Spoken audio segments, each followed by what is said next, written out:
ታሪኩ የሚጀምረው ኢሽክ የተባለች ሴት ወደ አንድ የተረሳ ቤት ገብታ ማጽዳት ስትጀምር እያየን ነው።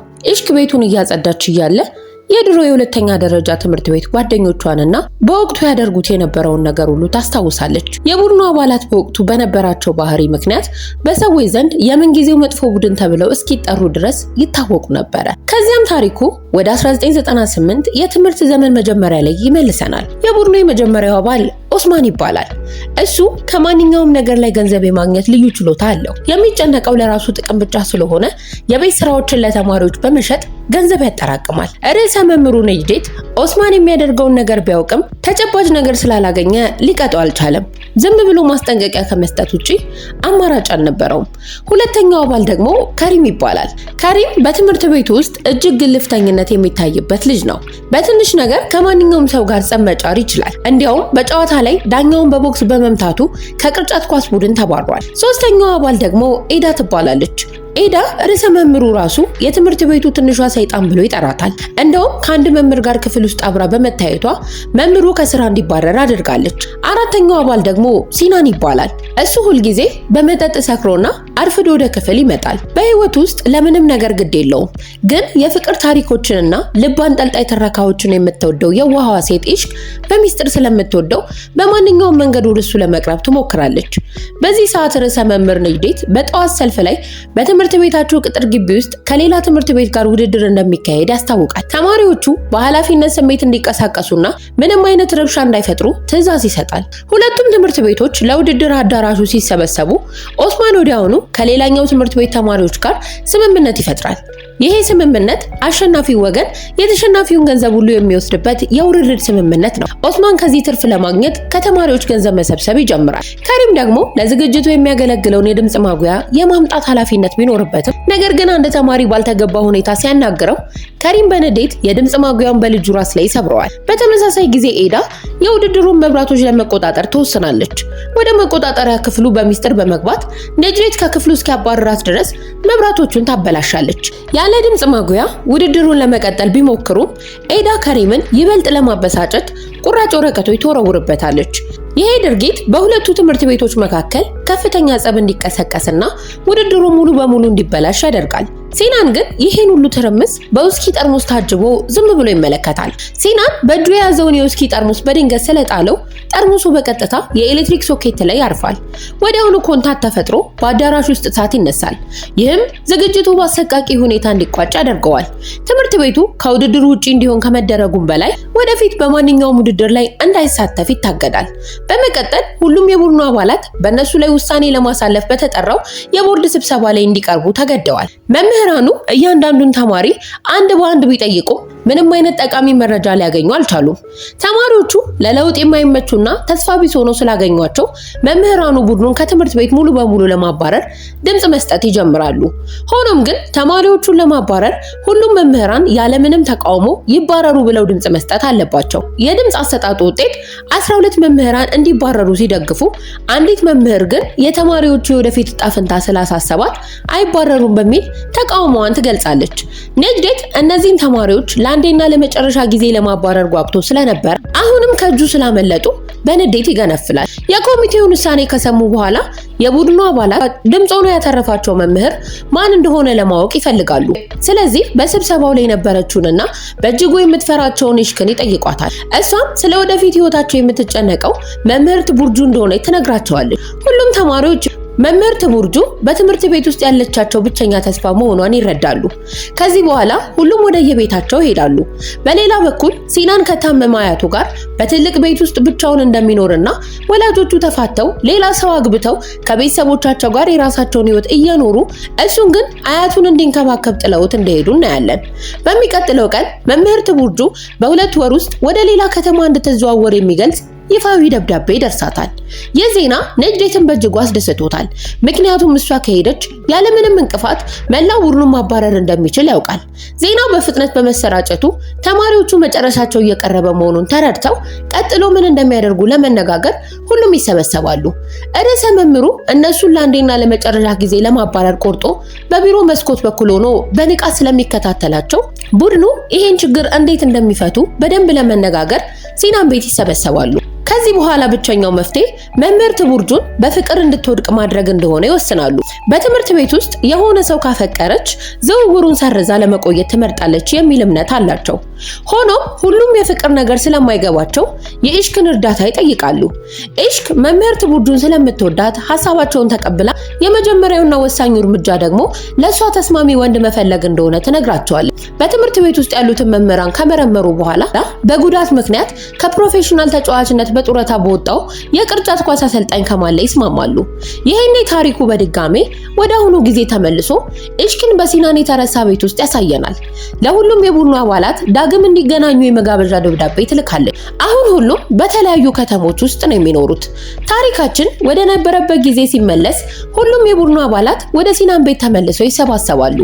ዋናው ግባቸው ከማልና ቡርጁን በአንድ ቦታ ማገናኘት፣ በመካከላቸው የፍቅር ስሜት እንዲቀጥል ማድረግ ነው። ሌሊቱን ሙሉ ሲወያዩ አድረው ጠዋት ወደ የቤታቸው ይሄዳሉ። ይሁን እንጂ ከማል ከሰዎች ጋር ለመግባባት አስቸጋሪ ሰው ነው። እንዲሁም ቡርጁን ራሱ በቀላሉ አይግባባትም። ስለዚህ ኦስማን የግንኙነት መረቡን በመጠቀም የከማልን ተወዳጅ የሙዚቃ ባንድ ማንነት ይደርስበታል። በዚህም ከማልና ቡርጁ በአጋጣሚ የተገናኙ እንዲመስል ሁለቱም በአንድ የሙዚቃ ኮንሰርት ላይ እንዲገናኙ ለማድረግ እቅድ ያወጣሉ። እቅዱን ተግባራዊ ለማድረግ ኤዳ በትምህርት ቤት ውስጥ ካለ አንድ ተራ ተማሪ ጋር ማውራት ትጀምራለች። በዚህ ሰዓት ከሪም ከበስተጀርባዋ መጥቶ ልጁን በቦክስ ይጥለዋል። ይህንንም ያደረገው ፍቅረኛው ላይ አይኑን የጣለውን ሰው እየተከላከለ እንደሆነ ለማስመሰል። በተመሳሳይ ሰዓት ኢሽክ መምህርት ቡርጁ ግጭቱን በቅርቡ እንድታይ ሁኔታዎችን ታመቻቻለች። ጸቡ እንደተጀመረ ቡርጁ ለማገላገል ትሮጣለች። ኤዳም በከፍተኛ ሁኔታ እያለቀሰች ስለነበረ ወደ ቢሮዋ ትወስዳታለች። እዚያም ኤዳ ከሪም ጸቡን በኮንሰርቱ ላይ ለመጨረስ ያቅድ እንደሰማችው በመናገር እሷ ካለች ከሪም ችግሩን ለመፍጠር ስለማይደፍር አብራት እንድትሄድ ስለምናታለች። የኤዳ እቅድ ሰምሮ ቡርጁ በኮንሰርቱ ላይ ለመገኘት ትስማማለች። በመቀጠል ቡድኑ ከማልን ወደ ኮንሰርቱ እንዲሄድ ለማሳመን ይሞክራሉ። ከሪምና ኦስማን ከማልን ለማነጋገር ቢሞክሩም እሱ ሰዎችን ማነጋገር ስለማይፈልግ ሙከራቸው ሳይሳካ ይቀራል። ሆኖም ኦስማን የኮንሰርቱን ማስታወቂያ ፊት ለፊቱ በመለጠፍ ሊዘነጋው በማይችል መንገድ በማቅረብ ትኬት እንዲገዛ ያደርገዋል። ስለዚህ ከማልም ትኬቱን ገዝቶ ለመሄድ ይወስናል። እቅዱ ከተጠናቀቀ በኋላ ኢሽክ እናቷ ስለማትፈቅድላት አብራቸው መሄድ እንደማትችል ትነግራቸዋለች። ስለዚህ መላው ቡድን የኢሽክን እናት ለማሳመን በዛ ምሽት ወደ ቤቷ ሄደው ለእናቷ ኢሽክን እንደሚጠብቋትና ምንም ችግር እንደማይገጥማት ቃል ይገባሉ። ከብዙ ልመና በኋላ እናቷ ተስማማለች። ኢሽክን በጣም እንደምትወዳትና እንደ ማንኛውም ኃላፊነት እንደሚገባው ወላጅ እንደምትጠብቃት ትነግራቸዋለች። ሲናን ይሄን ሲሰማ የገዛ ወላጆቹ ጥለው ስለሄዱና ስለማይጨነቁለት ልቡ ይነካል። ስሜቱን ለመቆጣጠርም ለጥቂት ጊዜ ወደ በረንዳ ይወጣል። ሲናን ወደ ቤቱ ሲመለስ ወላጆቹ ለብቻው ጥለውት በመሄዳቸው የብቸኝነት ስሜት ስለተሰማው ምርር ብሎ ያለቅሳል። የኮንሰርቱ ምሽት ሲደርስ ቡድኑ ከማልና ቡርጁን በአንድ ቦታ ላይ ለማገናኘት ያቀዱት እቅድ ይሳካላቸዋል። ሁለቱ ብቻቸውን እንዲያወሩ በማሰብ ተማሪዎቹ በተለያዩ ምክንያቶች ራቅ ብለው ከሩቅ ሆነው ሁኔታውን ይከታተላሉ። ሆኖም ግን ከማልና ቡርጁ ምንም አይነት ወሬ ሳያወሩ ዝም ይባባላሉ። በዚህ ጊዜ ሲናን አንድ ሐሳብ ይመጣለታል። ወደ ቡርጁ ጠጋ ብሎ አንድ ሰው ስልኩን ሽንት ቤት ውስጥ እንደወረወረበት በመናገር እንድታስመጣለት ይለምናታል። እሷም ወደ ወንዶች መጸዳጃ ቤት ስታመራ ከማል አብሯት ይገባል። ሁለቱም እንደገቡ ሲናን ወዲያውኑ በሩን ዘግቶ ጥገና ላይ እንዳለ የሚገልጽ ምልክት በመለጠፍ ይቆልፍባቸዋል። ይህንን ያደረገው ተገደውም ቢሆን አብረው ጊዜ እንዲያሳልፉና እንዲቀራረቡ በማሰብ ነበር። ነገር ግን ከቆይታ በኋላ ከማል በሩን ሰብሮ በመውጣቱ እቅዱ ሳይሳካ ይቀራል። ቡድኑ ተስፋ በመቁረጥ ኮንሰርቱን ለቀው ይወጣሉ። ይሄኔ የቡርጁ ቦርሳ በኢሽክ እጅ ላይ ስለነበር ለታክሲ የሚሆን ገንዘብ ስለሌላት ቡድኑ ከማል ወደ ቤቷ ያደርሳት የሚል የመጨረሻ ተስፋ ሰንቀዋል። ኤዳ የቡርጁ ቤት ከሷ ቤት ፊት ለፊት ስለሚገኝ ከማል አብሯት መምጣቱን በመስኮት ሆኖ ለመከታተል ሁሉም ወደ እሷ ቤት እንዲሄዱ ሐሳብ ታቀርባለች። በዚህ ሁሉ ሂደት ውስጥ ከሪም በኤዳ ጸባይ፣ በራስ መተማመንና በሁኔታዎቿ መሳብ እንደጀመረ በግልጽ ይታያል። ይሄኔ ጊዜው እየመሸ በመሄዱ ከከሪምና ከኤዳ በስተቀር ሁሉም ወደ የቤታቸው ይሄዳሉ። ሁለቱ ግን ከማል ቤቷ ያደርሳት እንደሆነ ለመጠበቅ አብረው ይቆያሉ። ብዙም ሳይቆይ ከማል መኪናውን አቆሞ ቡርጁን እስከ ቤቷ ሲሸኛት ያዩታል። ሁለቱም አብረው ወደ ውስጥ ስለገቡ የቡድኑ እቅድ ሰምሮ በመካከላቸው የፍቅር ነገር የተጀመረ ይመስላቸዋል። እውነቱ ግን ቡርጁ ቁልፏ በኢሽክ እጅ ላይ ባለው ቦርሳ ውስጥ ስለነበረ ቤቷን የከፈተላት ከማል ነበር። ስለዚህ ቡርጁ መጠጥ እንዲጠጣ ትጋብዘዋለች።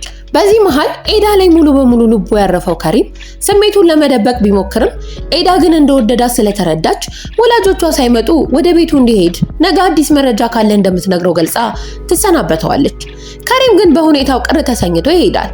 በሌላ በኩል በቤቷ ውስጥ ቡርጁ ስለ ትምህርት ቤቱና እሷ ባትኖር ኖሮ ሊባረሩ ስለነበሩት ልጆች ለከማል ከነገረችው በኋላ እሷ ከሄደች በኋላ ነጅሬት ልጆቹን እንዳያባረራቸው ትለምነዋለች። ምክንያቱም ትወዳቸዋለች፣ ተስፋም እንዳላቸው ታምናለች። ይሄኔ ቡርጁ መጠጥ አብዝታ ስለነበረ በጣም ትሰክራለች። ከማልም ወደ መኝታ ክፍሏ እንድትሄድ ይረዳታል። እሷም ደህንነት ተሰምቷት እንድትተኛ አጠገቧ እንዲሆን ትጠይቀዋለች። ከማል እሷን ካስተኛ በኋላ እሱ ሳሎን ውስጥ ሶፋ ላይ ይተኛል። ይሄ በእንዲህ እንዳለ ከሪም ወደ ቤቱ ይገባል። ይሄኔ አባቱ ባለሀብትና የቢዝነስ ፈጣሪ ቢሆንም ልጁን እንደ ውድቀት በመቁጠር ሁልጊዜ እንደሚያንቋሽሸው እናያለን። ይህም በከሪም ላይ የሚደረገው ስሜታዊ ጫና ለከፍተኛ ግልፍተኝነቱና ለቁጣው ዋና መንስኤ መሆኑን እናውቃለን። በማግስቱ ጠዋት ቡርጁ ስትነቃ ከማልን አሁንም ቤቷ ውስጥ በማግኘቷ ትደነግጣለች። ቁርስ ስታዘጋጅለት በአጋጣሚ ጣቷን ትቆርጣለች። ከማል ቁስሉን ሊያጸዳላት ቢሞክርም እሷ ግን ተመሳይታ ትቆጣዋለች። እሱም መሄድ እንዳለበት ተረድቶ በትህትና ተሰናብቷት ይወጣል። በዚህ መሃል ቡድኑ በትምህርት ቤት ውስጥ ሁለቱ አብረው እንደሚመጡና በመካከላቸው የሆነ ነገር መኖሩን ለማረጋገጥ በጉጉት ይጠባበቃሉ። ሆኖም ግን ሁለቱ ተለያይተውና ተቆራርፈው ሲመጡ ሲያዩ ምንም የተፈጠነ ነገር እንደሌለ ወዲያውኑ ይረዳሉ። ወዲያውኑ ርዕሰ መምህሩ ነጅዴት ወደ አጠገባቸው መጥቶ ቡርጁ ከትምህርት ቤቱ ለመውጣት 1 ወር ብቻ እንደቀራትና እሷ እንደሄደች ብቸኛ ተከላካያቸውን ስለሚያጡ እንደሚያባረራቸው በድል አድራጊነት ይነግራቸዋል። ከዚህ በኋላ ፈተና ስላለባቸው ሁሉም ወደ ክፍል ይሄዳሉ። እንደተለመደው ሲናን ለምንም ነገር ግድ ስለሌለው ለፈተናው መልስ ለመስራት አይሞክርም። ኢሽክ በሚስጥር የራሷን የፈተና ወረቀት ከሱ ጋር ትቀይራለች። ለሱ ውጤት እንዲያገኝ ስታደርግ እሷ ግን በራሷ ወረቀት ላይ ምንም አትጽፍም። ስለዚህ ለመምህሩ በዚህ ጊዜ ማጥናት እንዳልቻለች ትናገራለች። ሲናን እሷ ይሄንን ለምን እንዳደረገችለት ግራ ስለገባው ክፍለ ጊዜው እንዳበቃ በቡድኑ ፊት ሊጠይቃት ይሄዳል። በዚህ ሰዓት ኢሽክ እንደምትወደው ይረዳል። ሲናን መውደድንም ሆነ መወደድን ስለሚፈራ ማንኛውንም አይነት ቅርበት ገና ሲጀመር የማጥፋት ዝንባሌ አለው። ስለዚህ ለሱ መስዋዕት ለመሆን የተዘጋጀች ቅድስት ለመምሰል እንዳትሞክር በመናገር ይጮህባታል። ለአንድ ጊዜም ቢሆን ስለራሷ ብቻ እንድታስብና ራስ ወዳድ እንድትሆን ይነግራታል። ከሪም ሲናን በኢሽክ ላይ በመጮሁ ተቆጥቶ ጣልቃ ይገባል። እሷ ስለረዳችው ሊያመሰግናት እንደሚገባም ይነግረዋል። ውሎ አድሮ ግን መላው ቡድን እርስ በርስ ወደ መጣላት ያመራል። ሁሉም በሁሉም ላይ ይጮሃሉ። በመጨረሻ እርስ በርስ መለያየት እንዳለባቸው ይወስናሉ። ያቀዱት የፍቅር እቅድም ስለከሸፈ ከትምህርት ቤት መባረራቸው እንደማይቀርላቸውና ምንም ተስፋ እንደሌላቸው አውቀዋል። ስለዚህ ቡድኑ ተበታትኖ እያንዳንዳቸው የራሳቸውን መንገድ ይይዛሉ። እያንዳንዱ አባል በውስጡ ያለውን ቁጣ የሚገልጽበት መንገድ የተለየ ነበረ። ከሪም ወደ መንገድ ላይ ወጥቶ ካገኘው ሰው ጋር ሁሉ ይጣላል። በውስጡ የሚፍለቀለቀውን ንዴት ለማውጣት ሲል ይመታል፣ ይደበደባል። ሲናን ደግሞ ወደ ቤቱ ገብቶ በብስጭት ይጮሃል፣ ስቅስቅ ብሎ ያለቅሳል። ኤዳም ስዕሎችን ስትስል ቆይታ በመጨረሻ በንዴት ስዕሎቹን ቀዳዳ ትጥላለች። በውስጧ በታመቀ ስሜት የተነሳም ትጮሃለች። ኢሽክም የመመረቂያ ፎቶዋን ለመነሳት ብቻዋን ትሄዳለች። መላው ቡድን አብሯት እንዲሆን ብትጠብቅም ማንም አይመጣም። ጓደኛ እንደሌላትና እንደተተወች በማሰብ በከፍተኛ የብቸኝነት ስሜት ትዋጣለች። ታሪኩ ወደ አሁኑ ጊዜ ሲመለስ ኢሽክ ለሁሉም የቡድኑ አባላት በሲናን አሮጌ ቤት ውስጥ እንዲሰበሰብ የላከችላቸውን ደብዳቤ ተቀብለው እስኪመጡ ድረስ ተቀምጣ ትጠብቃለች። በዛን ወቅት የተሰማት አይነት የብቸኝነት ስሜት ዳግም እንዳይሰማት በልቧ ተስፋ ታደርጋለች። በዛ ፎቶ መነሻ ቀን የተሰማት ብቸኝነት ትዝ ይላታል።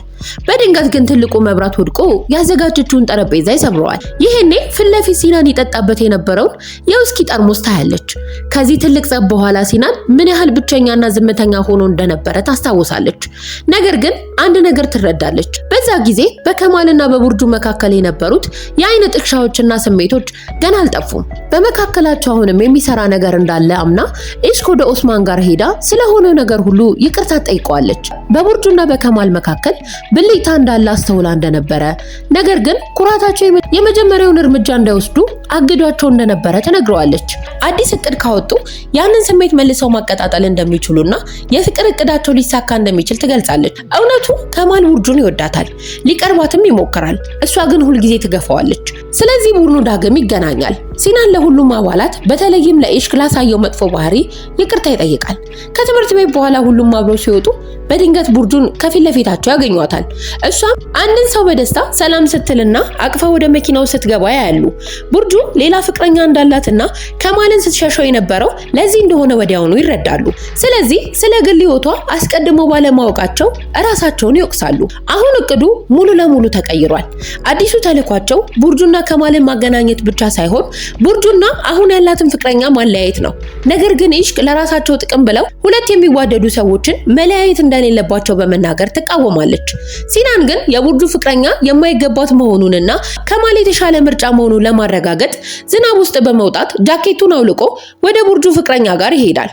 ሰውየው የገዛ ጃኬቱን አውልቆ ለሲናን ይሰጠው እንደሆነ ለመፈተን ሲሞክር ሰውየው ጃኬቱን ያወለቀው ቡርጁ ስትመጣ ብቻ ነበረ። ይህም ጨዋ ለመምሰል ያደረገው ማስመሰል መሆኑን ለኢሽክ ያሳያታል። ሲናን የቡርጁ ፍቅረኛ ምን አይነት ሰው እንደሆነ ለኢሽክ ለማሳየት በማግስቱ ተመሳሳይ ሙከራ በከማል ላይ ያደርጋል። ከማል ሲናን በዝናብ ረጥቦ ሲንቀጠቀጥ ባየው ቅስፈት ምንም ሳይናገር ወዲያውኑ የገዛ ጃኬቱን አውልቆ ያለብሰዋል። ይህ ለሲናን በቂ ማስረጃ ነበረ የቡርጁ ፍቅረኛ ለክብርና ለማስመሰል ብቻ የሚኖር መሆኑን። ከማል ግን እውነተኛ ሰው መሆኑን ለኢሽክ ያሳያታል። በዚህም እነሱም ማለያየት ተገቢ መሆኑን ያሳምናታል። በሚቀጥለው ቀን ቡድኑ ዳግም ይገናኛል። ነገር ግን ሲናን አብሯቸው አልነበረም። ቡርጁም ከትምህርት ቤት ፈቃድ መውሰዷን ይረዳሉ። በዚህ መሃል በቡርጁ ቤት የሁለቱ ቤተሰቦች በተገኙበት የቀለበት ስነ ስርዓት እየተካሄደ ነበረ። ምንም እንኳን ደስታ ቢመስልም ቡርጁ ግን ስለ ከማል እያሰበች በመሆኑ በጭንቀት ታወጣለች። በሌላ በኩል ሲናን በዝናብ ውስጥ በመቆየቱ በትኩሳት ታሞ ሆስፒታል ይገባል። ሆስፒታሉ መድኃኒት ለመስጠት የወላጅ ፈቃድ ቢጠይቅም እሱ ግን ማንም ስለሌለው በራሱ ፈቃድ ይወጣል። ሆኖም ገና ከሆስፒታሉ እንደወጣ መሬት ላይ ይወድቃል። ሰዎችን መልሰው ወደ ድንገተኛ ክፍል ያስገቡታል። ይህኔ ታክሞ ወደ ቤቱ ብቻውን ይመለሳል። ኢሽክ ሲናን መታመሙ ስለገባት ምግብ ይዛለት ሄዳ ቡርጁ በይፋ መታጨቷን ትነግረዋለች። ስለዚህ መላው ቡድን በድጋሚ በሲናን ቤት ይሰበሰባል። ኦስማን የቡርጁ እጮኛ ስም ቱንጃይ እንደሚባልና በመሬት ምዝገባ ቢሮ እንደሚሰራ ይነግራቸዋል። አሁን እቅዳቸው ቱንጃይ ወደ ሌላ ከተማ እንዳይሄድና ኢስታንቡል ውስጥ እንዲቀር ማሳመን ወደሚል ተቀይሯል። ሲናን ግን ስግብግብ ሰውን በብልሃት ብቻ ማሸነፍ አይቻልም በማለት ያስጠነቅቃቸዋል። የከማልና የቡርጁን ብልጭታ ላለማጣትም የከማል እቅድ እንደ ተጨማሪ መያዝ እንዳለባቸው ይነግራቸዋል። ኦስማን የራሱን እቅድ ያወጣል። የከማልን ጃኬት የቱንጃይ እንደሆነ በማስመሰል ሊመልስለት ይሄዳል። ጃኬቱ በጣም ውድ መሆኑንና ለዚህም ብሎ በራሱ ይዞለት እንደመጣ ይነግረዋል። ኦስማን የቱንጃይን ስግብግብነት ቢያስተውልም ቱንጃይ ስግብግብ በመሆኑ ጃኬቱ የራሱ እንዳልሆነ እያወቀ የሱ እንደሆነ ተናግሮ ሲቀበል ኦስማን ምንም አልገረመውም። ከዚያም ኦስማን ቱንጃይን ለምሳ ይጋብዘዋል። እሱም በደስታ ይስማማል።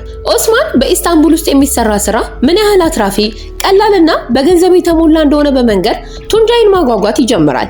በርካታ አቅራቢዎችን በመጠቀም ለተማሪዎች ርካሽ ሳንዱቾችን በማቅረብ የሚመራውን የንግድ ስራ ያሳየዋል። እንዲያውም ለትምህርት ቤቱ ከሱ ጋር ብቻ እንዲሰራ የሚያስገድድ ይፋዊ ፈቃድ አስመስሎ የተሰራ ሐሰተኛ የምስክር ወረቀት እንዳለው ያሳየዋል። ተማሪ ሆኖ እያለ እንዴት ገንዘብ ማግኘት እንደሚቻል በዝርዝር ያስረዳዋል። ኦስማን ለቱንጃይ አብሮት የመስራት እድል እንዳለ ነግሮት እንዲያስብበት ይተወዋል።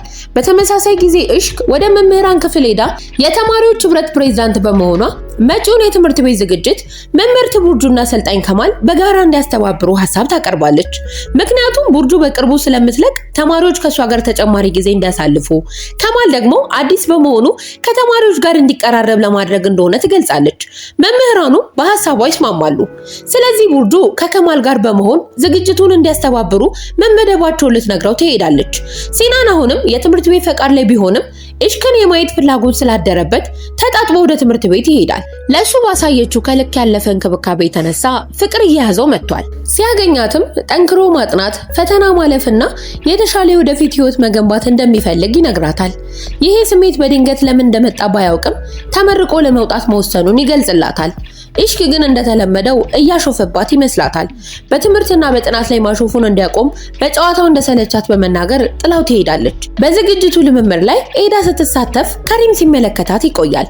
ቀደም ብሎ የተጣላው ተማሪ ቡራክ መጥቶ ኤዳን እንደሚወዳትና ከሪምን ከሷ እንዲርቅ ይነግረዋል። ከሪም ግን በድጋሚ ቢቀርባት እንደሚደበድበው አስጠንቅቆት ለኤዳ ያለውን ስሜት ለመናገር ይወስናል። በመካከላቸው የሆነ ነገር እንዳለ እንደሚሰማውና ለምን እንደምትገፋው ይጠይቃታል። እሷም በሐቀኝነት እንደሱ ያለ ሰው አይምሯን ሲቆጣጠረውና በሐሳቧ ላይ ተጽዕኖ እንዲያሳድርባት ስለማትፈልግና ይህም አዲስና አስፈሪ ነገር ስለሆነባት እንደራቀችው ትነግረዋለች። ይሄኔ በንዴት ከሪምም ወደ ቡራክ ተመልሶ ከኤዳ ጋር መለያየታቸውና ከፈለገ ሊያናግራት እንደሚችል ይነግረዋል። በሌላ በኩል ከማልና ቡርጁ ለዝግጅቱ ሲዘጋጁ ግንኙነታቸው እየጠነከረ ይሄዳል። ቡርጁ የቱንጃይንና የከማልን ጸባይ ማወዳደር ትጀምራለች። ቱንጃይ ጥገኛ እንደሆነ፣ በቤት ውስጥ ምንም ነገር እንደማይረዳትና ስለ ስራው ብቻ እንደሚጨነቅ ትረዳለች። ከማል ግን ስለ ሁሉም ነገር ያወራታል፣ ያዳምጣታል፣ ቅርጫት ኳስም ያስተምራታል። በሚቀጥለው ቀን ቱንጃይ የከማልን ጃኬት ለብሶ ከቡርጁ ጋር ወደ ትምህርት ቤት ይመጣል። ኦስማን በድንገት ተማሪዎች ከሱ መረብ ውጪ ሳንዱች እየገዙ መሆኑን ያስተውላል። ቱንጃይ ወደ አስተዳደሩ ሄዶ የኦስማን የፍቃድ ወረቀቶች ሐሰተኛ መሆናቸውን በመጠቆም ንግዱን እንዳዘጋው ይረዳል።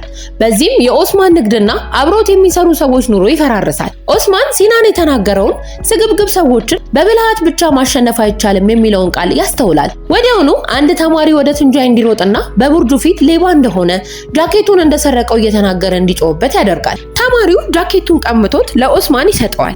ኦስማን ቱንጃይን በትኩረት እያየ ጦርነት ማወጁን በዝምታ ይገልጽለታል። ምሽት ላይ ኦስማን አባቱን በመሬት ምዝገባ ቢሮ የሚያውቀው ሰው እንዳለ ይጠይቀዋል። በዚህ መሃል ከማል ቡርጁን እንደሚወዳት ይነግራታል። እሷም የታጨች ቢሆንም ስለሱ ማሰብ ማቆም አልቻለችም። ነገር ግን በአንድ ወር ውስጥ አግብታ ወደ ሌላ ከተማ መሄድ እንዳለባት በለቅሶ ትነግረዋለች። ከማልም ነገሮች እንዲቀላት ነግሯት ጥሏት ይሄዳል። ቀኑ ሲጠናቀቅ ቱንጃይ ለቡርጁ የእጮኝነት ቀለበቱን ይሰጣታል። ቡርጁ የቀለበት ስነ ስርዓቱን ካከናወነች በኋላ በከማል ፊት ለፊት ለሌሎች መምህራን መታጨቷን ታበስራለች። በሚቀጥለው ቀን የትምህርት ቤቱ ዝግጅት ልምምድ ሲቀጥል መላው ቡድን በልምምዱ ላይ ይሳተፋል። ስለዚህ የኢሽክ ልደት ከ3 ቀን በኋላ መሆኑን ይረዳሉ። ነገር ግን ሲናን መልካም ነገር ለመናገር በሞከረ ቁጥር ሳያስበው ነገሮችን ያበላሻል። በዚህም ምክንያት ኢሽክ በሱ ላይ የነበራት ተስፋ መሟጠጥ ይጀምራል። በሌላ በኩል ከማል በልምምዱ ላይ ባለመገኘቱ ቡርጁ ተማሪዎቹን ለብቻዋ ታሰለጥናለች። ካለቀ በኋላ ወዲያውኑ ወደ ቢሮ ሄዳ በመካከላቸው ችግር ስላለ ብቻ ልምምድ ማቋረጥ እንደሌለበት ብትነግረውም እሱ ግን ዓለም በሷ ዙሪያ ብቻ እንደማትሽከረከር በመናገር በስራ ምክንያት እንዳልመጣና ነገ እንደሚገኝ በቁርጥ ይነግራታል። ቡርጁ ከቢሮ ስትወጣ አንዲት የስራ ባልደረቧ ከማልን እንደምትወደውና እንዲገናኙ እንድትረዳት ትጠይቃታለች። ቡርጁ ግን በሰው የግል ጉዳይ ውስጥ እንደማትገባ ገልጻ ትታት ትሄዳለች። በሚቀጥለው ቀን ኦስማን በቱንጃይ ላይ የያዘውን የበቀል እቅድ መተግበር ይጀምራል። አሊ ሆን ብሎ ከቱንጃይ ጋር እንዲጋጭና በስልክ ሲያወራ አስቸኳይ ገንዘብ ስላስፈለገው 5 ሚሊዮን የሚያወጣውን መሬት በ2 ሚሊዮን ብቻ እየሸጠ እንደሆነ የሚገልጽ ወሬ ቱንጃይ እንዲሰማ ያደርጋል። ኦስማን ይሄን ወሬ የቱንጃይ ስግብግብነትን እንደሚቀሰቀስ ያውቃል። እንደተባለው ቱንጃይ ወጥመድ ውስጥ በመግባት ያለውን ገንዘብ በሙሉ ለቅድመ ክፍያ ለአሊ ይሰጠዋል። ይሄ ኦስማን ለቀጣዩ እርምጃ የፈለገው ትልቅ ውጤት ነበር። ከትምህርት ቤት በኋላ ቡራክ ወደ ኤዳ በመሄድ ከሪም መለያየታቸውን እንደነገረውና እሷን መጠየቅ ዴት ማድረግ እንደሚፈልግ ይነግራታል። ኤዳ በከሪም ድርጊት ተበሳይታ ወደ ቡኑ ፈላስፋ ወደ ሲናን በመሄድ ማንነቷን እንዲተነትንላት ተጠይቀዋለች። ሲናን በሐሰተኛ በራስ መተማመን የምትደበቅ ፈሪ እንደሆነችና ከከሪም ጋር ካላት ግንኙነት መሸሿ የማንነቷ አካል መሆኑን ይነግራታል። ኤዳም መለሳ እሷ ፈሪ ከሆነች እሱም ፈሪ እንደሆነ ምክንያቱም ለኢሽክ ያለውን ስሜት መናገር አቅቶት በባህሪው የተገፋ መሆኑን በመናገር ትወቅሰዋለች። በዚህ መሃል ቱንጃይ ብዙ ገንዘብ የሚያስገኝነት ታላቅ ስራ እንዳለው በመግለጽ ለ2 ቀናት ከከተማ እንደሚወጣ ለቡርጁ ይነግራታል። ይህም ሁኔታ ለቡድኑ አባላት ቡርጁና ከማልን እንደገና ለማቀራረብ ምቹ አጋጣሚ ይሆንላቸዋል። ስለዚህ ኢሽክና ኤዳ ቡርጁን ሄደው ለማናገር ይወስናሉ። ትምህርት ቤት ሲያልቅ ቡራክ በድጋሚ ብቅ ብሎ ኤዳን ለምሳ ይጋብዛታል። ይሄኔ ከሪም በኤዳና በቡራክ መካከል ያለውን ግንኙነት ደስ የሚል እንደሆነና እርስ በርስ ለመተዋወቅ እድል መስጠት እንዳለባቸው በመናገር ጣልቃ ይገባል። ይህንን የተናገረው ኤዳን ይበልጥ ለማበሳጨት በፈገግታ ታጅቦ ነበር። ኤዳን በንዴት ተገፋፍታ ከቡራክ ጋር ለምሳ ለመሄድ ተስማማለች። ሆኖም በምሳ ወቅት ስለ ከሪም ማንነትና ጸባይ ማውራቷን ማቆም አልቻለችም። ይሄኔ ቡራክም ኤዳ አሁንም ከሪምን እንደምትወደውና እሱን የምትጠቀመው ከሪምን ለማናደድ ብቻ እንደሆነ ተረድቶ በንዴት ጥሏት ይሄዳል። ኤዳና ኢሽክ ወደ ቡርጁ ቤት በማምራት የመሰናበቻ መጠጥ አብረው ይጠጣሉ። በዚያም ስለ ህልም አጋራቸው ሲያወሩ ቆይተው ቡርጁ ከጮኛዋ ጋር ያላት ግንኙነት ዘላቂ መሆኑን እርግጠኛ እንድትሆን ይመክሯታል። ከመውጣታቸው በፊት ኤዳ የከማልን ጃኬት ከቦርሳው አውጥታ ቡርጁ እንድትመልስለት ትጠይቃታለች። በመቀጠል መላው ቡድን ተገናኝተው ጀልባ ላይ በመሳፈር የኢሽክን ልደት ያከብራሉ። ኢሽክ ቤተሰቦቿ ቤት ውስጥ የልደት ዝግጅት አዘጋጅተው እንደሚጠብቋት ሙሉ በሙሉ ትረሳለች። በዚያው ምሽት ከዛሬ 20 ዓመት በኋላ ልክ በዚህ ቀናት ቦታ ላይ ዳግም እንደሚገናኙ እርስ በርስ ቃል ይገባባሉ። የልደቱን ሻማ ከማጥፋቷ በፊት አንዱ ሻማ ወደ ባህሩ ይወድቃል። ሲናን ወዲያውኑ ወደ ባህሩ ዘሎ በመግባት ሻማውን ያደንላታል። በተመሳሳይ ሰዓት ኤዳ ለከሪም ያላትን ፍቅር ትገልጻለች። በሌላ በኩል ቡርጁ የሰማችውን ሁሉ እያሰላሰለች የጮኝነት ቀለበቷን ለማውለቅ ትወስናለች። የከማልን ጃኬት ይዛ ልትመልስለት ከቤት ልትወጣ ስትል ቱንጃይን በሩ ላይ ታገኘዋለች። ወደ ቤቱ ተመልሰው እንዲያወሩ ትጋብዘዋለች። ቱንጃይ ግን ስህተት መስራቱን ገልጾ የወሰደባትን ገንዘብ በሙሉ እንደሚመልስላት ቃል ይገባላታል። ቡርጁ ግን ግራ በመጋባት ስለምን እንደሚያወራት ጠይቀዋለች። በዚህ ጊዜ ቱንጃይ የቡርጁን የቁጠባ ገንዘብ በሙሉ ወስዶ መሬት እንሸጣለን ለሚሉ አጭበርባሪ በቅድመ ክፍያ መልክ እንደሰጠ ይነግራታል። ቡርጁ ግን ስለ ገንዘቡ ከመስማቷ በፊትም ቢሆን እጮኝነታቸውን ማቋረጥ ትፈልግ እንደነበረ ለቱንጃይ ነግራው በመጨረሻ በውስጧ የታመቀውን ሁሉ አውጥታ ተንፍሳ እሷ የእሱ አገልጋይ እንዳልሆነች እሱ ለሷ ምንም ግድ እንደሌለውና እሱን ከምታገባ እድሜ ልኳን በብቸኝነት መኖር እንደምትመርጥ ተናግራ ከቤቷ ታባርረዋለች። ቡርጁ በዚህ ድርጊቷ ከፍተኛ እፎይታና ኩራት ስለተሰማት ወዲያውኑ ወደ ከማል ቤት ትሄዳለች። እቤት ውስጥ ከማል ከባልደረባው ከፔሊን ጋር ተቀምጦ ስላገኘችው ምንም አይነት ማብራሪያ ለመስማት ፈቃደኛ ሳትሆን ወዲያውኑ ጥላው እያለቀሰች ወደ ቤቷ ትመለሳለች። ይሄ በእንዲህ እንዳለ ወደ አሁኑ ጊዜ ስንመለስ ኢሽክ ቡድኑ እስኪመጣ ድረስ ምግብና መጠጥ እያዘጋጀች ትጠብቃለች። እነሱ ግን በመዘግየታቸው በድጋሚ እንደተዋትና የላከችላቸውን ደብዳቤ ችላ እንዳሉ በማሰብ ተናዳ በእጇ የያዘችውን ጠርሙስ ወርውራ ሰብረዋለች። ነገር ግን በድንገት በሩ ሲንኳኳ ትሰማለች። ይሄኔ ታሪኩ እንደገና ወደ ቀድሞ ጊዜ መለስ። በትምህርት ቤት ውስጥ ቡራክ ከከሪም ጋር ለመጣላት እቅድ ስላወጣ መጸዳጃ ቤት ውስጥ አጣብቆት ሳለ ጸቡ ሳይጀመር አንድ መምህር በመግባቱ እንዲያቆሙና እንዲወጡ ይገደዳሉ። ነገር ግን ቆየት ብለው አዲስ በተገነባው የሳይንስ ላቦራቶሪ ውስጥ ከሪምን አጥምደው መደብደብ ይጀምራሉ። ኦስማን የሆነ ችግር እንዳለ በመረዳት ከሲናን ጋር በመሆን ከሪምን መፈለግ ይጀምራሉ። ኦስማን እና ሲናን ከሪምን ላቦራቶሪ ውስጥ ሲያገኙት በመካከላቸው ከፍተኛ ጸብ ይነሳል። ሴቶቹም ኤዳና ኢሽክም በጸቡ ውስጥ ይቀላቀላሉ። በዚህ ምክንያት አዲስ የተገነባው የሳይንስ ላቦራቶሪ ሙሉ በሙሉ ይወድማል። በውስጡ የነበረው እያንዳንዱ ዕቃ ስለተሰባበረና ርዕሰ መምህሩ ንዴት ስላየው መላው ቡድን ለዲሲፕሊን ምርመራ እንዲቀርብ ይደረጋል። ቡርጁ ስለ ሁኔታው በስልክ ተነግሯት ዘግይታ ስትመጣ ኔጄት እየጠበቃት ስለነበረ ተማሪዎቹን ለማባረር ቀደም ሲል የነበረውን የሁሉም መምህራን ስምምነት ሕግ ተቀይሮ አሁን በሚኒስቴር መስሪያ ቤቱ ፈቃድ በአብላጫ ድምጽ ብቻ ማባረር እንደሚቻልና የዲሲፕሊን ስብሰባው አሁን እንደሚካሄድ ይነግራታል። ቡርጁ ወደ ስብሰባ አዳራሹ ከመግባቷ በፊት በፍጥነት ወደ ከማል ጋር በመሄድ አሁኑኑ የእሳት አደጋ መከላከያ ደውሉን እንዲያስጮህ ትነግረዋለች። እሱም እንዳለችው ያደርጋል። በዚህ ነገር መላው የትምህርት ቤቱ ሰራተኛና ተማሪዎቹ ወደ ሜዳ ይወጣሉ። ስለዚህ ቡርጁ የጸቡን መንስኤ ለመረዳት ወደ ቡድኑ አባላት ትሄዳለች። እነሱም ጸቡን የጀመሩት እነሱ እንዳልሆኑና ከሪም እንዳይደበደብ ለመከላከል ሲሉ ብቻ ጣልቃ እንደገቡ ያስረዷታል። ቡርጁ ተማሪዎቹን ለመርዳት የቻለችውን ያህል ብትሞክርም በዚህ ጊዜ መባረራቸው የሚወሰነው በአብላጫ ድምጽ መሆኑንና ከዚህ በላይ ልታደርግላቸው የምትመኘው ነገር ቢኖርም አቅም እንደሌላት ትነግራቸዋለች። ከዚህ በኋላ የዲሲፕሊን ስብሰባው ወደ አርብ ቢተላለፍም እሷ ግን በዝውውር ምክንያት በድምጽ አሰጣጡ ላይ ልትረዳቸው አትችልም። ከዚህ በኋላ ከማል ወደ ሲናን አጠገብ በመሄድ ጸቡ ለምን እንደተነሳ ይጠይቀዋል። ሲናንም የእሳት አደጋ ደውሉን የደወለው ቡርጁ ስለለመነችውና እነሱን ለመርዳት እንደሆነ ይነግረዋል። ሲናን ከማል በመጨረሻ ከራሱ ውጪ ስለሌላ ሰው ማሰብ መጀመሩንና ቡርጁን ምን ያህል እንደሚወዳት ግልጽ እንደሆነ ይነግረዋል። ምክንያቱም ምንም ነገር ሳይጠይቅ ትዕዛዟን ማክበሩ ለዚህ ማስረጃ እንደሆነ ይገልጽለታል። ሲናን ይህንን በግልጽ የተናገረው ከማል ተሸሽጎበት የነበረው የመካድ ስሜት እንዲወጣ ለማድረግ ነበረ። ሲናን ጥሎ ከሄደ በኋላ ከማል ቡርጁን ዝም ብሎ እያያት የሲናን አባባል ትክክል መሆኑንና በእርግጥም እንደሚወዳት በልቡ ያረጋግጣል።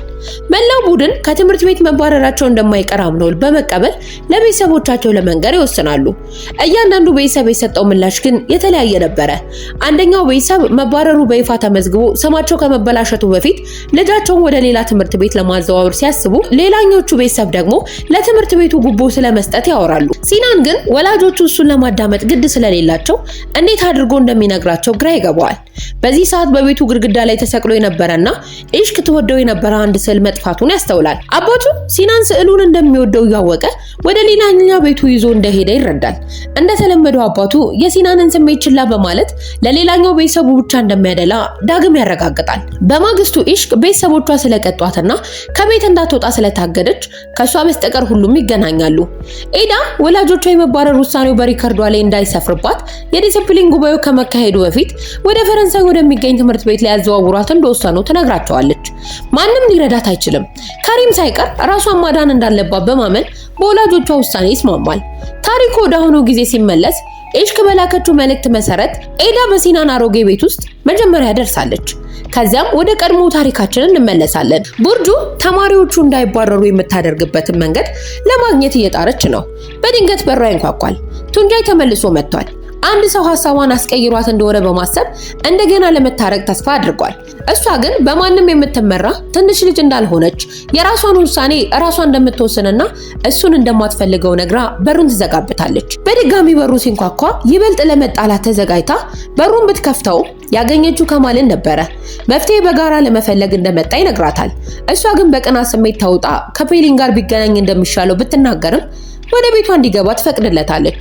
ከማል የተማሪዎችን ፋይል በሙሉ እንደመረመረና ምንም አይነት ተስፋ ሰጪ ነገር እንዳላገኘ ይነግራታል። ተማሪዎቹን ከመባረር የሚታደጋቸው ምንም አይነት ተጨባጭ መንገድ እንደሌለና ሽንፈትን ለመቀበል ድፍረት ሊኖራት እንደሚገባ ያስረዳታል። ይሄ በእንዲህ እንዳለ በአሁኑ ጊዜ በሲናን አሮጌ ቤት ውስጥ ኤዳና ኢሽክ አብረው ተቀምጠው ስለ ህይወታቸው ማውራት ጀምረዋል። በአሁኑ ጊዜ ኤዳ ወደ ቤቱ ለገባችው ኢሽክ የመመረቂያ ስጦታ ይዛ ነው የመጣችው። ኢሽክ ስጦታውን ስከፍተው በሲናን ቤት ግድግዳ ላይ ተሰቅሎ የነበረውና እሷ በጣም ተወደው የነበረው ያ ስዕል ሆኖ ታገኘዋለች። ስዕሉን ባየች ቅጽበት ስሜቷን መቆጣጠር አቅቷት ስቅስቅ ብላ ታለቅሳለች። ኤዳም አጥብቃ ታቅፋታለች። ቆይተውም ባህሩ ዳርቻ ላይ አብረው ይቀመጣሉ። በትምህርት ቤት ዘመናቸው ከትምህርት ቤት የመባረር ውሳኔ በጭንቀት ይጠባበቁ በነበረበት ወቅት ኤዳን በሲናን እጅ ፋሻ ላይ ቅርጾችን ትስል እንደነበረ ሁሉ አሁንም የኢሽክን እጅ ይዛ ቅርጾችን መሳል ትጀምራለች። ወደ ቀድሞ ታሪክ ስንመለስ በዲሲፕሊን ጉባኤው ላይ ለተማሪዎች ጥብቅና የቆመችው ቡርጁ ብቻ ነበረች። ተማሪዎቹ በቤተሰቦቻቸው የሚደርስባቸውን በደልና ያለባቸውን አስቸጋሪ የቤት ውስጥ ሁኔታ በመጥቀስ ትምህርት ቤቱ የመጨረሻ ተስፋቸው የሆነውን የትምህርት ዕድል ሊቀማቸው እንደማይገባ ሁሉንም ነገር ተጠቅማ በመከራከር ቦርዱ ተማሪዎቹን ለማባረር ከወሰነ ለሚፈጠረው ለማንኛውም መጥፎ ውጤት ኃላፊነቱን መውሰድ እንዳለባቸውና አንድ ቀን ከነዚህ ልጆች መካከል አንዱ በራሱ ላይ ጉዳት ቢያደርስ ምክንያቱ እነሱ መሆናቸውን ቦርዱ ሊያውቀው እንደሚገባ በመናገር ታስጠነቅቃቸዋለች። ይሄም የቦርዱና አባላት ልብ በመንካት የድምጽ አሰጣጡን ውጤት መለወጥ ይችላል። ርዕሰ መምህሩ ንዴት ብቻ ተማሪዎቹ እንዲባረሩ ሲመርጥ፣ ሌሎቹ ግን ተማሪዎቹ ስለተፈጠረው ነገር ይቅርታ እንዲጠይቁ ይወስናሉ። ይህም የመጨረሻ ማስጠንቀቂያቸው ሲሆን በጠዋት ሰልፍ ላይ በመላው ተማሪው ፊት መቅረብ አለበት። ሆኖም ከሪምና ኤዳ ወዲያውኑ ተቃውመው ይቅርታ ለመጠየቅ ፈቃደኛ ባለመሆናቸውና በኩራታቸው ምክንያት ሁኔታው ይበልጥ አስቸጋሪ ይሆናል። ቆየት ብሎ ከማል ስለፈለጋት ቡርጁ ወደ ቢሮ ትሄዳለች። እሱም ተስፋ እንድትቆርጥ የነገራት ቢሆንም እሷ ግን ታግላ ተማሪዎቹ ማዳን መቻሏና የጥንካሬዋ እሱን ይበልጥ እንዲወዳት እንዳደረገው ይነግራታል። ከሷ ጋር የመሆን ትንሽም ቢሆን እድል ቢኖረው እንደሚመኝ ይገልጽላታል። ይህኔ ቡርጁ እጮኝነቷን አስቀድማ ማቋረጧን ለከማል ትነግረዋለች። ከማል በደስታ ተውጦ በመጨረሻ ፍቅሩን ይገልጽላታል። ከዚህ በኋላ ሁለቱም በይፋ ፍቅረኛሞች ይሆናሉ። ቀኑ ሲጠናቀቅ የይቅርታው ጉዳይ ለከሪም ቤተሰቦች ይደርሳል። የከሪም አባት ለመጀመሪያ ጊዜ ለልጁ ይቅርታ ይጠይቃል። በተለያዩ ነገሮች ውስጥ እንዲገባ በማስገደዱና እንዲያንስ በማድረጉ ማዘኑንና ከሪምን ዝቅ አድርጎ የመመልከት ፍላጎት ኖሮት እንደማያውቅ ምንም ቢሆን ሁልጊዜ እንደሚወደው ስለዚህ ትምህርት ቤቱን ይቅርታ እንዲጠይቅና በዚያ ሰዓት እሱና እናቷ አጠገቡ በመሆን ብርታት እንደሚሆኑት ቃል ይገባለታል። በሌላ በኩል ኤዳም ተመሳሳይ ነገር ይገጥማታል። እናቷ ሁልጊዜ ከጎኗ እንደምትቆምና የምትወደውን ማንኛውም ነገር እንደምትደግፋት ትነግራታለች። መላው ቡድን ትምህርት ከመጀመሩ በፊት ተገናኝተው ትምህርታቸውን መቀጠል እንዲችሉ በጠዋቱ ሰልፍ ላይ ይቅርታ ለመጠየቅ ይስማማሉ። ሁሉም ከቤተሰቦቻቸው ጋር ወደ ትምህርት ቤቱ ሲገቡ ሲናን ግን ብቻውን ነበረ። ከዚህ በኋላ መላው የትምህርት ቤቱ ተማሪዎች ይቅርታ የሚጠይቁበትን ቅጽበት በጉጉት ይጠባበቃሉ። ርዕሰ መምህሩ ንዴት ግን የተማሪዎቹን የቀረ ኩራት ሙሉ በሙሉ ለመስበር የታለመ እጅግ አዋራጅ ይቅርታ ንግግር አዘጋጅቶላቸዋል። ይሄኔ ሲናን ብቻውን ቆሞ እያለ ከማል ወደሱ ጋር ጠጋ ብሎ ልብሱን እያስተካከለለት ብቻውን እንዳልሆነ ይነግረዋል። በተጨማሪ እሱና ቡርጁ አሁን በይፋ ፍቅረኛሞች መሆናቸውን በማሰብ የሲናንን መንፈስ ያድሳል። ሲናንም ይህንን ሲሰማ ቡድኑ ከመጀመሪያው ጀምሮ ሲያደርጉት የነበረውን ሴራ ሁሉ ለከማል ይዘረዝርለታል። ከትምህርት ቤት ላለመባረር ብቸኛው ተስፋቸው እሱን ከቡርጁ ጋር ማገናኘት እንደነበረ ይነግረዋል። በተመሳሳይ ሰዓት ቡርጁ ተማሪዎቹ እሷና ከማልን ለማቀራረብ ሲሉ ያደረጉትን ጥረት ሁሉ ትረዳለች። ይህንን ስትረዳ ትምህርት ቤቱን ሙሉ በሙሉ ጥላ ለመሄድ ወስና በጠዋቱ ሰልፍ ወይንም በይቅርታ ስነ ስርዓቱ ላይ አልተገኘችም። ሰልፉ ሲጀምር ነይዴት ንግግር ለማድረግ ወደ መድረኩ ይወጣል። ጥፋተኞቹ ስህተታቸውን አምነው ይቅርታ የሚጠይቁበት ጊዜ መድረሱን ያውጃል። ተማሪዎቹም ጮክ ብለው እንዲያነቡ የይቅርታ ወረቀቶችን ይሰጣቸዋል። መጀመሪያ የሲናን ተራ ስለሆነ ወደ ማይክሮፎኑ ጠጋ ብሎ በሰራው ነገር ስላልተጸጸተ ይቅርታ እንደማይጠይቅ በመናገር መላው ተማሪ ፊት ተናግሮ ማይኩን ጥሎ ይወርዳል። ቀጥሎ ኤዳ ለመናገር ስለወጣች ይቅርታ ለመጠየቅ ፈቃደኛ ለመሆኗን ገልጻ ነጅዴትን ልብስና ጫማዎቹ ሊቀይራቸው እንደሚገባ በንቃት ነግራው የይቅርታ ወረቀቱን መሬት ላይ ጥላው ሄዳ ሲናን አጠገብ ትቆማለች። ከሪም ሊናገር ሲል ነጅዴት ወደ አጠገቡ ጠጋ ብሎ አባቱ የወደመውን ላብራቶሪ መልሶ ለመገንባት ገንዘብ ለመክፈል እንደተስማማና ይቅርታው ለይስሙላ ብቻ እንደሆነና ወረቀቱን አንብቦ እንዲጨርሰው ይነግረዋል። ከሪም ራሱን ካስተዋወቀ በኋላ ይቅርታ እንደማይጠይቅ ምክንያቱም ማንነቱ ይሄ እንዳልሆነ ዋጋ ቢስና ትርጉም ለሌለው ላብራቶሪ ብሎ ይቅርታ እንደማይጠይቅ በድፍረት ይናገራል። በመቀጠል ይሽክ ተራዋ ስለደረሰ ከመናገሯ በፊት ከጓደኞቿ ጋር ያሳለፈቻቸውን ጊዜያት፣ የጋራ ትዝታዎችና በልደት ቀኗ የተመኙትን ምኞት ታስታውሳለች። ያ ምኞት ከ20 ዓመት በኋላ እያንዳንዳቸው በሌላው ህይወት ውስጥ እንዲኖሩ የሚገልጽ ነበረ። ስለዚህ ለሙሉ ተማሪው ስለሆነው ነገር እንዳልተጸጸተች፣ ጓደኛዋን ከሪምን እየደበደቡ ስለነበረ እሷ ደግሞ ዝም ብላ ማየት እንዳልቻለች፣ ነገሩ እንደገና ቢፈጠር አሁንም ዘላ እንደምትገባና እንደምትደባደብ፣ ያንኑ ድርጊት ደግማ እንደምትፈጽም፣ ለዚህም በሰራችው ነገር እንደምትኮራ ስለተናገረች ተማሪዎቹ በሙሉ በከፍተኛ ጭብጨባ ያደንቋታል። የኦስማን ተራ ሲደርስ ለረጅም ጊዜ በዝምታ ከቆየ በኋላ በመጨረሻም እሱም ይቅርታ እንደማይጠይቅ ተናግሮ ከጓደኞቹ ጎን ይቆማል። መላው የትምህርት ቤቱ ተማሪ በደስታ ድጋፋቸውን ቢገልጹ አምስቱም ተማሪዎች በይፋ ከትምህርት ቤት ይባረራሉ። ከዚህ በኋላ በሲናን ቤት ተሰብስበው የትምህርት ቤት ዩኒፎርማቸውን ባንድ ላይ ያቃጥላሉ። በሌላ በኩል ቡርጁ በእሷና በከማል መካከል የነበረው ፍቅር በተማሪዎቹ የተፈጠረ ቅዠት ብቻ እንደሆነ ብታስብም ነገር ግን ከማል ከከተማው ልትወጣ ስትል ደርሶ የሆነው ነገር ሁሉ የሆነው በመካከላቸው እውነተኛ ፍቅር ስላለ እንደሆነ ያስረዳታል።